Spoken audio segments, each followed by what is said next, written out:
നിങ്ങൾ പോയി കണ്ടു നോക്ക്. ഞാൻ പറയുക, ഞാൻ ഒരു സാധാരണക്കാരനാണ്.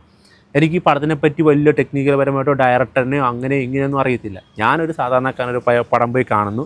ഞാൻ കണ്ട കാര്യങ്ങളാണ് നിങ്ങളോട് പറയുന്നത്. പലരും ഇതിനെപ്പറ്റി നല്ലത് പറഞ്ഞു കേട്ടിട്ടില്ല. എന്നുവെച്ചാൽ ഒരു പട്ടെ ഈ പടം ഞാൻ ഒരു പ്രാവശ്യം കൂടി പോയി കാണും. ഉറപ്പായിട്ടും ഞാൻ പോയി കാണും, മസ്റ്റാണ്. എനിക്ക് ഒരു പ്രാവശ്യം കൂടി കാണണമെന്നുണ്ട്. അത് എന്തായാലും ഞാൻ പോയി കാണും. Hello everyone, welcome back to Prince and Family review. അപ്പോൾ ഇന്നലെ രാത്രി 10:50 പടത്തിന് നമ്മുടെ ദിലീപേട്ടൻ വന്ന പോഡ്കാസ്റ്റിൽ കാർത്തികേട്ടൻ പറഞ്ഞ സ്ഥിതിക്ക് 10 പേർക്ക് ടിക്കറ്റ് എടുത്ത് കൊടുക്കാമെന്ന് പറഞ്ഞ ബേസിൽ ഞാനും പോയിട്ടുണ്ടായിരുന്നു. പടം കണ്ടിരുന്നു. ഫസ്റ്റിൽ തന്നെ നമ്മൾ ദിലീപേട്ടൻ്റെ 150ാമത്തെ പടമാണ്. അപ്പം ദിലീപേട്ടന് വേണ്ടി ഒരു ട്രിബ്യൂട്ട് പോലെ പഴയ ചെയ്ത പല ക്യാരക്ടേഴ്സ് വെച്ചിട്ടൊരു ക്യാമിയോ പോലെ അതായത് ഒരു ട്രിബ്യൂട്ട് പോലെ ഒരു സാധനം ചെയ്തിട്ടുണ്ടായിരുന്നു. അത് കാണുമ്പോൾ തന്നെ ഉണ്ടാകും നമുക്ക് സത്യം പറഞ്ഞാൽ നമ്മൾ പഴയ ഒരു കാലഘട്ടത്തിലേക്ക് പോകും. ദിലീപേട്ടൻ്റെ ആ ഒരു പീക്ക് ടൈമുണ്ട്, ആ കാലഘട്ടത്തിലേക്ക് പോയിക്കൊണ്ടാണ് ഫസ്റ്റ് തന്നെ സിനിമ തുടങ്ങുന്നത്.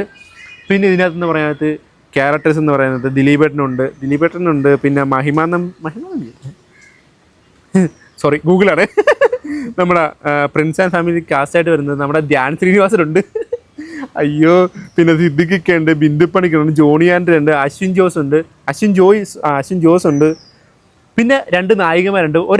ഒരു നായിക എനിക്ക് തോന്നുന്നു സോഷ്യൽ മീഡിയയിലേക്ക് അത്യാവശ്യം ഇതായിട്ട് നിൽക്കുന്നൊരു നായികയാണ്. കുഴപ്പമില്ല, നൈസൊരു നായികയാണ്. നായികമാരെ നമ്മൾ നോക്കണമല്ലോ. പിന്നെ ഓരോ പടത്തിലേക്ക് വരുവാന്നുണ്ടെങ്കിൽ പടം നമുക്ക് കണ്ടു കഴിഞ്ഞാണല്ലോ ഒരു ഫുള്ളൊരു സദ്യ കഴിച്ചതിൻ്റെ ഒരു സാറ്റിസ്ഫാക്ഷൻ ഇല്ലേ, ആ ഒരു സാറ്റിസ്ഫാക്ഷൻ എനിക്ക് കിട്ടി, ഭയങ്കരമായിട്ട് കിട്ടി. എന്ന് വെച്ച് കഴിഞ്ഞാൽ അതിനകത്ത് മഞ്ജു ചേച്ചിയുടെ അഭിനയം എൻ്റെ പൊന്നെ രക്ഷയില്ല കേട്ടാ. ചേച്ചിക്ക് അഭിനയിക്കാൻ പറഞ്ഞിരുന്നു. ചേച്ചിക്ക് പറഞ്ഞു ചേച്ചിയായിട്ട് തന്നെ നിന്നോ എന്നാണ് എനിക്ക് തോന്നിയിട്ടുള്ളത്. എന്ന് വെച്ചാൽ നമ്മൾ ഡെയിലി കാണുന്ന ഒരാളായതുകൊണ്ട് അങ്ങനെ എനിക്ക് ഫീൽ ചെയ്തു. ചേച്ചിക്ക് അഭിനയിക്കാൻ പറ്റില്ല, ചേച്ചി ജീവിച്ച് കാണിച്ചോളാൻ പറഞ്ഞാൽ. അത് നിങ്ങൾക്ക് പല കാര്യങ്ങളും കാണുമ്പോൾ തോന്നും നിങ്ങൾക്ക് ചേച്ചി അഭിനയിക്കില്ല, അതിൻ്റെ ജീവിക്കുകയാണെന്ന്. അതുപോലെ തന്നെ സിദ്ദിഖിക്ക, എൻ്റെ മോനെ അങ്ങനെ വേറെ റേഞ്ച് മനുഷ്യ. ദിലീപേട്ടനും അങ്ങനെയായിട്ടുള്ള കോംബോ നമ്മൾ വേറെ പടത്തിൽ ഇങ്ങനെയുണ്ട്, അതേ സെയിം കോംബോ തന്നെ ഇതിനകത്ത് വർക്കൗട്ട് ആവുന്നുണ്ട്. ഒരു രക്ഷയില്ലാത്ത സാധനമാണ് സിദ്ദിഖിക്ക കാണിക്കുന്നത്. പിന്നെ ബിന്ദു പണിക്കർ ചേച്ചി വേറെ റേഞ്ച്, ചേച്ചി സ്കോറിങ്ങിൻ്റെ സ്കോറിങ്ങാണ് നടത്തിക്കൊണ്ടിരിക്കുന്നത്. പിന്നെ ധ്യാൻ ശ്രീനിവാസനും അതുപോലെ തന്നെ ധ്യാൻ ശ്രീനിവാസൻ്റെ സെയിം ക്യാരക്ടർ തന്നെ അതിനകത്തും കൊടുത്തിരിക്കുന്നത്. നായികമാരെ 2 ഇതൊക്കെ ഉണ്ട് കേട്ടോ, അതൊക്കെ നൈസാണ്. ഫസ്റ്റിലെ നായിക വരുമ്പോൾ തന്നെ വന്നൊരു ട്വിസ്റ്റ്, എൻ്റെ പൊന്നു ആ ട്വിസ്റ്റിലാണ് നമ്മൾ ചിരി ഇവിടെ ചിരി നിർത്താൻ പറ്റില്ല. എനിക്ക് ഇപ്പോഴും എൻ്റെ മുഖത്ത് ആ ചിരി വരുന്ന കാര്യം എന്നറിയോ, ആ സീൻസ് ഓർക്കുമ്പോഴത്തേക്ക് നമുക്ക് പിന്നെയും ചിരി വന്നുകൊണ്ടിരിക്കുക. അങ്ങനത്തെ ഒരു ഫീലാണ് വരുന്നത്. ഞാൻ പറയുന്നത് ഒരു ഫുള്ളൊരു സദ്യ കഴിച്ചതിൻ്റെ സാറ്റിസ്ഫാക്ഷൻ ആ പടത്തിന് കിട്ടുന്നത്. ഇതിനകത്ത് പല ആൾക്കാരും നെഗറ്റീവ് റിവ്യൂ അല്ലെങ്കിൽ ഒരു പോസിറ്റീവ് റിവ്യൂ ആയിട്ടോ പറയുന്നത് ഒന്നും ഞാൻ കണ്ടില്ല. എന്തുകൊണ്ടാണ് പറയുന്നത് എനിക്ക് ഈ കാര്യം ഞാൻ കുറച്ച് കഴിയുമ്പോഴത്തേക്ക് ഞാൻ അവസാനത്തേക്ക് പറഞ്ഞുതരാം എന്തുകൊണ്ടാണെന്നുള്ളത്.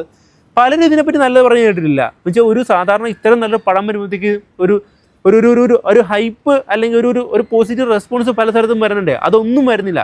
ആൾക്കാർ നെഗറ്റീവ് പറയുന്നവരുടെ വീഡിയോ ഒക്കെ അത് പോയി കമൻറ്റിൽ പറയുന്നുണ്ട്, നിങ്ങൾ എന്തിനാണ് നല്ല പടത്തിന് ഇങ്ങനെ കൊള്ളത്തില്ല എന്ന് പറയുന്നതെന്ന് കമൻറ്റ് ബോക്സ് പലരും പറയുന്നത്. പക്ഷെ അല്ലാണ്ട് ഓവറോളായിട്ടൊരു ദിലീപേട്ടൻ്റെ 150ാമത്തെ പടം ഇപ്പോൾ ഒരു തിരിച്ചുവരവ് പോലെ ഫീൽ ചെയ്തൊരു പടം എന്ന രീതിക്ക് യാതൊരുവിധ ഒരു റെസ്പോൺസോ കാര്യങ്ങളോ ഞാൻ കാണുന്നില്ല.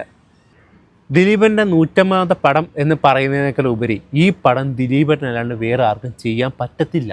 നമുക്കത് ആ പടം കണ്ടിറങ്ങിയാൽ വേറെ ആരെപ്പോലും ആ ഒരു സീനിലേക്ക് നമുക്ക് എന്താ പറയുക ഒരിക്കലും കാണാൻ പറ്റില്ല. ദിലീപൻ്റെ കൊണ്ട് ആ സാധനം പറ്റത്തില്ല. ദിലീപേട്ടന് വെച്ചിരിക്കുന്ന ക്യാരക്ടറാണ് ഒരു ഇമോഷണൽ ഫീൽ ഗുഡ് ആയിട്ടാണ്. ഞാൻ കുറേ പോയിൻറ്റ്സ് ഞാൻ പടം കണ്ടപ്പോഴത്തേക്ക് ഞാൻ നോട്ട് വെച്ചിരിക്കുന്നത്, അതുകൊണ്ട് ഞാൻ ഈ ഫോണിൽ നോക്കി പറയുന്നത്. ഒരു ഇമോഷണൽ ഫീൽ ഗുഡ് ആയിട്ടാണ് പടം. എൻ്റെ പൊന്നു കിടില. എന്നുവെച്ചാൽ ഭയങ്കര ഒരു മിക്സഡ് ഇമോഷൻസൊക്കെ അതിനകത്ത് കറങ്ങി തിരിഞ്ഞ് വരുന്നുണ്ട്. നമുക്ക് ഫാമിലിയായിട്ട് നമുക്കിപ്പോൾ ഒരു കുടുംബമായിട്ടൊക്കെ കാണാൻ പറ്റിയ പടം. ഞാൻ എഴുതി ഒപ്പിട്ട് തരാം എവിടെ വേണേലും. അത്രയ്ക്ക് ഞാൻ എൻജോയ് ചെയ്തുകൊണ്ടാണ് ഞാൻ ഇത്ര ഇതായിട്ട് പറയുന്നത്. അല്ലാണ്ട് ബാക്കിയുള്ള നിങ്ങൾ കാണണം. നിങ്ങൾ ദിലീപേട്ടനെ അല്ലെങ്കിൽ നിങ്ങൾ ഫാമിലിയായിട്ടൊരു പടത്തിനോ പ്ലാൻ ഇട്ടിട്ടുണ്ടെങ്കിൽ മസ്റ്റായിട്ട് ഇതിന് പോയി കഴിയുമ്പോൾ വെറുത്തായിരിക്കും.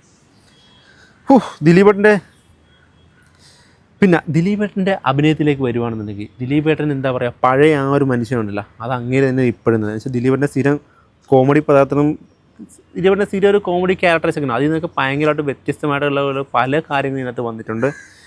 അതിനകത്ത് ഞാൻ മെയിനായിട്ട് എന്താ പറയുക ദിലീപേട്ടൻ ഒരു എനിക്ക് ഭയങ്കരമായിട്ട് റിലേറ്റ് ചെയ്യാൻ പറ്റിയ സംഭവമുണ്ട്. നമ്മുടെ ലൈഫായിട്ടൊക്കെ ചെറുതായിട്ട് റിലേറ്റ് ചെയ്ത് നിൽക്കുന്നത് നമ്മുടെ കറണ്ട് ലൈഫായിട്ട് റിലേറ്റ് ചെയ്ത് നിൽക്കുന്ന പല സംഭവങ്ങളായിട്ട് ഇത് കണക്ട് ചെയ്യുന്നുണ്ട്. എനിക്ക് കുറച്ചുകൂടെ ഹ്യൂമർ ഭയങ്കരമായിട്ട് വർക്കൗട്ടായി.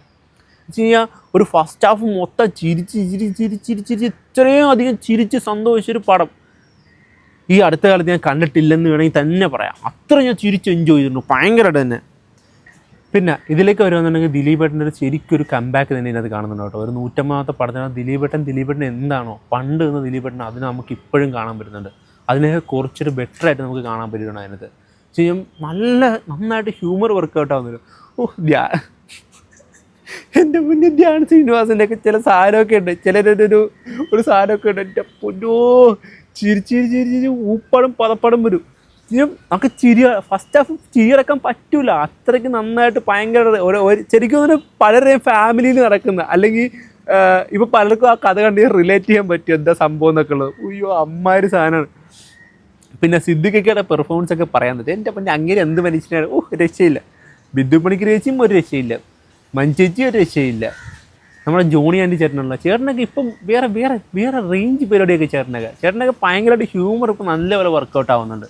പിന്നെ ഇതിനകത്ത് എടുത്തു പറയേണ്ട കുറേ കാര്യങ്ങൾ എന്ന് പറയുന്നത് ഇതിനകത്ത് BGM സോങ്സും ഒക്കെ നല്ല കിട്ടില്ല. അത് നമുക്ക് ആ ഒരു ഫീല് കിട്ടും. ഇപ്പം നമ്മൾ ആ ഒരു സിറ്റുവേഷൻ നിൽക്കുക എന്നുള്ള ഫീലും കാര്യങ്ങളൊക്കെ ആ BGMലും ആ സോങ്സിനാണെങ്കിൽ കിട്ടും. പിന്നെ ഒരു പീക്കൊരു സാധനമുണ്ട്, ഒരു റേഞ്ച് നിൽക്കുന്ന ഒരു സാധനം. ഞാനിങ്ങനെ കൈയടിച്ച് ഇങ്ങനെ നിന്ന് പീക്ക് ഇങ്ങനെ നിൽക്കുന്ന ഒരു അവസ്ഥ ഉണ്ട്. ഒരു സാധനമുണ്ട്, ഒരു സീക്വൻസ് ഉണ്ട്, ഒരു രണ്ടാമത്തെ നായികയുടെ ചെറിയൊരു എൻട്രി പോർഷൻ ഉണ്ട്. എൻ്റെ മോനെ അതിനകത്തൊക്കെ ചിരിച്ച് നമ്മൾ എന്താ പറയുക, ഇപ്പോഴും എനിക്ക് ആ സീൻസൊക്കെ ഒരു ചിരി വന്നിട്ടിരിക്കുകയാണ്. ഞാൻ പറയട്ടെ, ഈ പടം ഞാൻ ഒരു പ്രാവശ്യം കൂടി പോയി കാണും, ഉറപ്പായിട്ടും ഞാൻ പോയി കാണും, മസ്റ്റാണ്. എനിക്ക് ഒരു പ്രാവശ്യം കൂടി കാണണമെന്നുണ്ട്, അത് എന്തായാലും ഞാൻ പോയി കാണും. പിന്നെ ഇതിനകത്ത് കൂടുതലായിട്ട് നെഗറ്റീവ്സ് വരാൻ കാരണം എന്താണെന്ന് വെച്ച് കഴിഞ്ഞാൽ ഇതിനകത്ത് പല ആൾക്കാർക്കും നല്ല കൊട്ടുകൊണ്ടുണ്ട്, നല്ല രീതിക്ക് കൊട്ടുകൊണ്ടുണ്ട്. ഇപ്പോഴത്തെ സോഷ്യൽ മീഡിയയിൽ നിൽക്കുന്ന പല ആൾക്കാർക്കിട്ട് നല്ല രീതിക്ക് കൊട്ടുകൊട്ടുന്നുണ്ട്, മീഡിയക്കിട്ടാണെങ്കിലും നല്ല കൊട്ടുകൊട്ടുന്നുണ്ട്. അതൊക്കെ കൊണ്ടായിരിക്കണം ചില ആൾക്കാർ ഇതിനെ പലരും പോസിറ്റീവ് റെസ്പോൺസ് പറയാതെ എന്താണ് ഈ കാണിച്ചു വെച്ചിരിക്കുന്നത്, എന്താണ് ഈ ദിലീപേട്ടൻ കാണിച്ചിരിക്കുന്നത്, എന്താണ് ഇങ്ങനെയെന്ന് പറഞ്ഞ പല ആൾക്കാരും ഇതിനെ പറ്റിയിട്ട് ഒരു പോസിറ്റീവ് അല്ലാത്ത റെസ്പോൺസ് വേറെ പല പടത്തിനും പോസിറ്റീവ് റെസ്പോൺസ് ഇരുന്ന് കണ്ടിട്ടുള്ളത്. എനിക്കൊന്ന് അവർക്ക് കൊണ്ട് കാണും. നിങ്ങൾക്ക് ആ പടം കാണുമ്പോൾ മനസ്സിലായി എന്തുകൊണ്ട് അവരിട്ടെന്നുള്ളത്. ഞാനിപ്പോൾ പറയുന്നത് നിങ്ങൾ പടം പോയി കാണുമ്പോൾ നിങ്ങൾക്ക് മനസ്സിലാവും, അല്ലെങ്കിൽ പടം കണ്ടവരാണെങ്കിൽ മനസ്സിലാവും എന്തുകൊണ്ടാണ് ഇവർക്ക് ഇത്ര നല്ല പടമായിട്ടും ചിലപ്പോൾ അവർക്ക് വർക്കൗട്ടായി കാണത്തില്ലായിരിക്കും. എന്തിനാണോ എന്തോ അവർക്ക് വർക്കൗട്ടായിരിക്കാൻ ചിലപ്പോൾ മനുഷ്യരല്ലായിരിക്കണം. മെയിൻ സംഭവം എന്താണെന്നുള്ളത് നിങ്ങൾ കണ്ടവർക്ക് നിങ്ങൾക്ക് മനസ്സിലാവുമല്ലോ, അവർക്കൊട്ട് നൈസായിട്ട് കൊട്ടിട്ടാണ് എന്ന് മനസ്സിലാവുമല്ലോ. പിന്നെ നമ്മുടെ ഉർവശി ചേച്ചിയുടെ ഒരു ക്യാമിയോ റോളൊക്കെ ഉണ്ട് ഇതിനകത്ത്. ചേച്ചി കിടിക്ക് വേറെ റേഞ്ച് അപ്പം അവിടെയാണ് നമുക്കിട്ടൊരു കൊട്ട് വരുന്നത്. മാനെ വേറെ റേഞ്ച്. അതാണ് ഞാൻ ആദ്യമേ പറഞ്ഞത് പല ആൾക്കാർ ഇതിനെ പറ്റിയിട്ട് പോസിറ്റീവ് റെസ്പോൺസ് ഇടാത്തതിൻ്റെ മെയിൻ റീസൺ എന്ന് പറയുന്നത്. ഫസ്റ്റ് ഹാഫ് നമ്മൾ ഒരുപാട് ചിരിക്കുകയാണെങ്കിൽ സെക്കൻഡ് ഹാഫ് വരുമ്പോഴത്തേക്ക് ഒരു ഇമോഷൻസിനും കുടുംബകാര്യങ്ങളും ഇതിൻ്റെ ഒരു പീക്ക് ലെവൽ ഇങ്ങനെ ഒരു ഓളം തള്ളി പോയിക്കൊണ്ടിരിക്കണം. എന്നാലും ചിരിക്കാനുണ്ടോ എന്ന് വെച്ച് കഴിഞ്ഞാൽ ചിരിക്കാനുണ്ട്. പക്ഷെ എന്താ പറയുക, ഒരു ഫാമിലി എൻ്റർടൈനർ മൂവിയാണ്. ദിലീപേട്ടന് ഉറപ്പായിട്ട് ഇത് 150 പടം എന്ന് പറഞ്ഞാൽ അങ്ങനെ നല്ലപോലെ അങ്ങനെ പറഞ്ഞിട്ടുണ്ട്, പലയിടത്തും പറഞ്ഞിട്ടുണ്ട് എൻ്റെ ഒരു നല്ലൊരു മൂവി ആയിരിക്കും പറഞ്ഞതിന് 100% വെർത്താണ് ഈ പടം പോയി കാണുമെന്ന് പറയുന്നത്. നിങ്ങളിപ്പോൾ ഫാമിലിയായിട്ട് പോകാനുണ്ടെങ്കിൽ ഈ പടം തന്നെ പോകാൻ ശ്രമിക്കുക. ഇപ്പം മിക്കവാറും പലരും റിവ്യൂ നിങ്ങൾ പലരെയും റിവ്യൂ കണ്ടത് ഇപ്പോൾ നെഗറ്റീവായിട്ടിരിക്കുകയായിരിക്കും. പക്ഷേ നിങ്ങൾ അതല്ല, നിങ്ങൾ പോയി കണ്ടു നോക്ക്. ഞാൻ പറയുക, ഞാൻ ഒരു സാധാരണക്കാരനാണ്, എനിക്ക് ഈ പടത്തിനെ പറ്റി വലിയ ടെക്നിക്കൽ പരമായിട്ടോ ഡയറക്ടറിനെയോ അങ്ങനെ ഇങ്ങനെയൊന്നും അറിയത്തില്ല. ഞാനൊരു സാധാരണക്കാരനൊരു പടം പോയി കാണുന്നു, ഞാൻ കണ്ട കാര്യങ്ങളാണ് നിങ്ങളോട് പറയുന്നത്. നിങ്ങൾ പോയി കാണുക. ഞാൻ പറഞ്ഞാൽ നിങ്ങൾക്ക് ഉറപ്പായിട്ട് നിങ്ങൾക്ക് കത്തും. അതുകൊണ്ടാണ് ഞാൻ പറഞ്ഞത് നിങ്ങൾ പോയി കണ്ടു കഴിഞ്ഞാൽ നിങ്ങൾക്ക് ഒരു ഫുൾ മീൽസ് നമ്മൾ നല്ലൊരു സദ്യ കഴിച്ചൊരു ഫീൽ കിട്ടും, നമുക്ക് ഭയങ്കര ഒരു സാറ്റിസ്ഫാക്ഷൻ കിട്ടും. അത് ഉറപ്പായിട്ടും ഞാൻ എവിടെ വേണമെങ്കിലും പറഞ്ഞുതരാം. ഇതിനകത്ത് 2 നായികമാരും കൊള്ളാം കേട്ടോ. നല്ല രസമുണ്ട് രണ്ടുപേരെയും കാണാനായിട്ട്, നൈസാണ്. ബിന്ദു പണിക്കർ ചേച്ചിയുടെ കുറേ സീൻസൊക്കെ ഉണ്ട്. പല സീൻസും നമുക്ക് ഓർത്തോർത്ത് ചിരിക്കാൻ പറ്റിയ പല സീൻസും ഉണ്ട്. അതുകൊണ്ടാണ് ദിലീപേട്ടന് പണ്ട് പീക്ക് ടൈം ചെയ്തപ്പോൾ നമ്മൾ പല സീൻസും ഇപ്പോഴും പറഞ്ഞ് ചിരിക്കുന്നതിൻ്റെ മെയിൻ കാരണം അത് തന്നെയാണ്. അതുപോലെ തന്നെ സെയിം സംഭവങ്ങൾ തന്നെയാണ് ഇതിനകത്തും വന്നിരിക്കുന്നത്. നിങ്ങൾ മസ്റ്റായിട്ട് തിയേറ്ററിൽ പോയി കാണുക.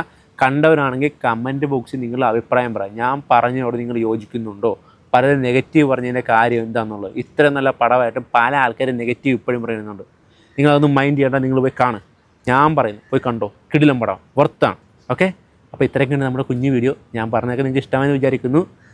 ഞാൻ കണ്ട ഒരു സാധാരണക്കാരൻ നിലക്കാണ് ഞാൻ എൻ്റെ റിവ്യൂ പറഞ്ഞിരിക്കുന്നത്. നിങ്ങൾക്ക് മനസ്സിലാവുന്ന രീതിക്കാൻ റിവ്യൂ പറഞ്ഞിട്ടുണ്ട്. ഓക്കെ, അപ്പോൾ അത്രയൊക്കെയുള്ളൂ. നിങ്ങൾ പോയി കണ്ടിട്ട് റെസ്പോൺസ് പറയുക. ഓക്കെ, ഞായറാഴ്ചയൊക്കെ ഫാമിലിയായിട്ട് പോയി കാണുക. ഓക്കെ, അപ്പോൾ മറ്റൊരു വീണ്ടും സന്ധിക്കുമ്പോഴേക്കും വണക്കം.